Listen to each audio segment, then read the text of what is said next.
ஒரு பேருந்து பயணத்தில் எனக்குள்ளே இருந்த பெருமையை கர்த்தர் உணர்த்தினார்.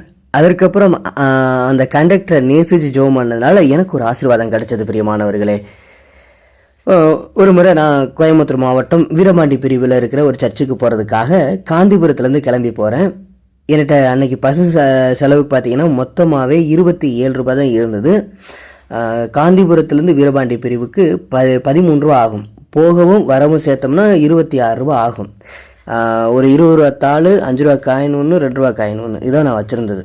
ஸ்தோத்திரம், நான் பஸ்ஸில் ஏறிட்டேன். இப்போ நான் டிக்கெட் எடுக்கிறேன். 20 ரூபா தாளை கொடுத்தேன், வீரபாண்டி பிரிவு ஒன்றுன்னு சொல்லிட்டு. சரி, அவரால் சில்லறை அவளுக்கு கொடுக்க முடியாதே அப்படிங்கிறதுக்காக நான் என்ன பண்ணேன்னா, என்கிட்ட ஒரு 5 ரூபா காயின் இருந்துச்சு இல்லையா, அந்த 5 ரூபா காயினையும் கொடுத்தேன். இப்போ எனக்கு அவர் 12 ரூபா சில்லறை தரணும். ஸ்தோத்திரம். இப்படி இருக்கும்போது அவர் 10 ரூபாயை என்கிட்ட கொடுத்துட்டாரு. 2 ரூபா மட்டும் நான் தர்றேன் அப்படின்னு சொன்னார். சில்லறை இல்லை அப்படின்னு சொன்னார். அதுக்கப்புறம் ஒருத்தவர் வந்தார், அவருக்கு சில்லறை கொடுத்தாரு. அதே மாதிரி 4-5 பேர் வந்தாங்க, அவங்களுக்குலாம் சில்லறை கொடுத்தாரு. நான் சில்லறை கேட்டேன், தம்பி என்கிட்ட இப்போ சில்லறை இல்லைன்னு சொல்லிட்டாரு. மறுபடியும் என்னுடைய சீட்டுக்கிட்ட ஒருத்தவர் உட்காந்துருந்தார் புதுசாக, அவருக்கும் சில்லறை கொடுத்துட்டாரு. நான் சில்லறையை கேட்குறேன், அவர் சில்லறை கொடுக்கல. ஸ்தோத்திரம். அந்த 2 ரூபா வாங்கும்போது பார்த்தீங்கன்னா நமக்குள்ள அந்த பெருமை வரும் தெரியுமா. அதாவது பெருமைங்கிறது எப்போ வெளிப்படும்னா, 10,000 20,000 கேட்கும்போது வெளிப்படாது. அந்த 2 ரூபாயும் 1 ரூபா இதுகளை வாங்கும்போது நமக்குள்ள அந்த பெருமை வரும். எனக்குள்ள அந்த பெருமை வந்தது. இது மத்தியில் என்னென்னா, அந்த பெருமை அப்படியே அவரை நேசிக்க விடாத அளவுக்கு கோவப்படுத்துதுங்க. என்னை அப்படிதான் கோவப்படுத்துனுச்சு. ரொம்ப கோவம் வந்துருச்சு அவர் மேலே, கண்டக்டர் மேலே. ஆண்டவர் சொன்னார், இந்த மகனை நேசி அப்படின்னு சொன்னார். என்னால் எடுத்த உடனே அந்த அன்புங்கிறதே செலுத்த முடியாது இல்லையா. மாம்சம் அதானே தடையாக வந்து நிற்கும். எனக்கும் தடையாக வந்து நின்றது.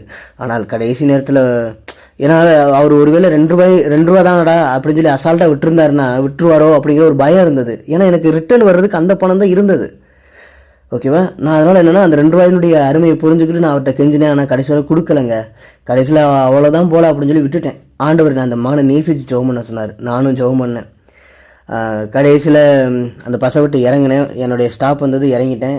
இறங்கும் பொழுது அவரை நான் நேசித்து ஜெபம் பண்ணேன் இல்லையா, அதனுடைய பலனை பாருங்கள். அந்த மகனாக என்னை கூப்பிட்டு வச்சு கொடுத்தாரு, தம்பி உங்களுடைய சில்லறையை வாங்காமல் போயிட்டீங்க அப்படின்னு. ஏன்னா சில பேர் என்னென்னா, அந்த 2 ரூபா என்னென்னா, 2 ரூபானா ஸ்தோத்திரம், அதை ஒரு பொருட்டாக எண்ண மாட்டாங்கங்க. ஆனால் அந்த நேசித்து ஜெபம் அவருடைய இருதயத்தை தொற்றுருக்கு. அதனால் 2 ரூபாய் என்னை கொடுத்துட்டு போனார். அதுக்கப்புறம் இன்னொன்று பாருங்கள், அதனுடைய ஆசீர்வாதத்தை. ப்ரேயர்லாம் முடிச்சுட்டு நான் சர்ச்சை விட்டு வெளியில் வரேன். எனக்கு ஒரு அம்மா 1000 ரூபாய் காணிக்க போட்டிருந்தாங்க. என்னன்னா ஸ்தோத்திரம், அந்த அம்மாவுக்கு ஆண்டவர் உணர்த்திட்டே இருந்தாராம், இந்த மகனுக்கு நீ காணிக்க கொடுக்கணும்னு சொல்லிட்டு. நேற்றுலேருந்து உணர்த்திருக்கிறாரு. ஆனால் எனக்கு இங்கே 27 ரூபா இல்லாமல் போராட்டம்ங்க. கடைசியில் அந்த அம்மா எனக்கு பணத்தை கொடுத்தாங்க. ஸ்தோத்திரம். 1000 ரூபா ஜிபேயில் அனுப்பிட்டு இருந்தாங்க. என்னென்னு கேட்டதுக்கு, இது மாதிரி ஆண்டவர் எனக்கு உணர்த்தினார், அதனால் உங்களுக்கு நான் காணிக்க அனுப்பினேன் அப்படின்னு. அப்புறம் பாருங்களேன், தேவன் நமக்கு ஆசீர்வாதத்தை வச்சிருக்கிறாரு. ஆனால் நம்ம என்ன பண்ணுறோம் தெரியுமா, அவருடைய ஆசீர்வாதம் கிடைக்கிறதுக்கு முன்னாடியே இங்கு அந்த எரிச்சல், கோபம், முறுமுறுப்பு, சண்டை, சச்சரவு இதுக்குள்ளே போகிறதுனால தான் நமக்கு இந்த ஆசீர்வாதங்கள்லாம் தடைப்படுது.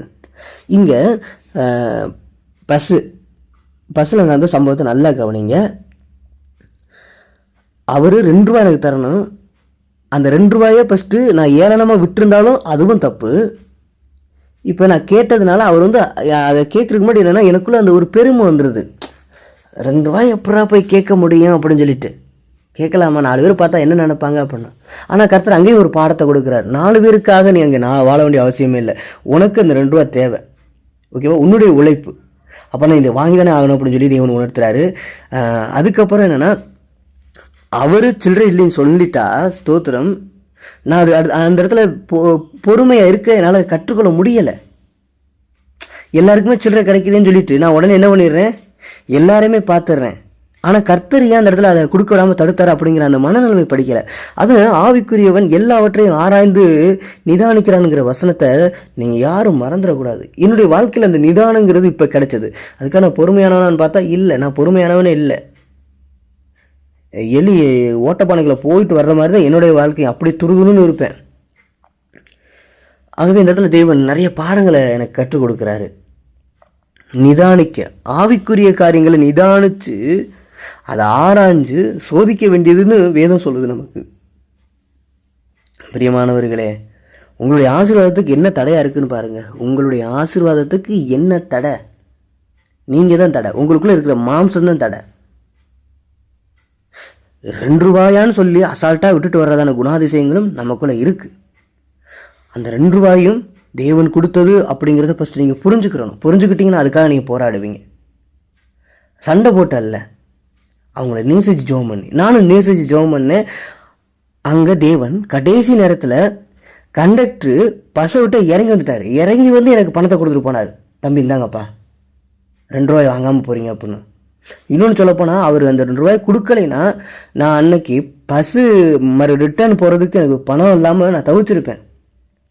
இங்கே பாருங்களேன், அவர் 2 ரூபாயும் கொடுத்துட்டாரு. ஆனால் அன்னைக்கான ஆசீர்வாதம் எனக்கு 1000 ரூபாய். ஒரு அம்மா, ஒரு டீச்சர் அம்மா எனக்கு 1000 ரூபா ஜிபே பண்ணியிருக்காங்க. ப்ரேயர்லாம் முடிச்சு சர்ச்சை விட்டு வெளியில் போகிறேன், அப்போது ஜிபே பண்ணியிருக்கிறாங்க.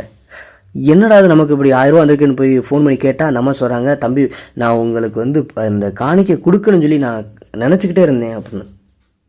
ஏன்னா கர்த்தருக்கு உண்மையாக என் மூலமாக அவங்களுக்கு நன்மை நடந்திருக்கு, கர்த்தருடைய ஆசீர்வாதம் கிடச்சிருக்கு. அவங்களுக்கு பைபிள் ஸ்டடி எடுக்கிறேன், ஆண்டவரை பற்றி சொல்லிக் கொடுக்குறேன், ஆத்துமாவில் நிறைய மாற்றங்கள் வந்திருக்கு. அதனால் இந்த விஷயத்தை செஞ்சுருக்கிறாங்க. ஸ்தோத்திரம். அது மட்டும் இல்லாமல் தேவன் எனக்கு அந்த இதை கொடுக்க ஆயத்தம் பண்ணி வச்சுருக்கிறாரு. ஆனால் புரிஞ்சுக்கிறாமல் இருந்திருக்கிறேங்க. ஆகவே கர்த்தர் இப்படிப்பட்ட மாற்றங்களை நமக்கு கொடுத்து நம்மளை சீர்படுத்துகிறாருங்க.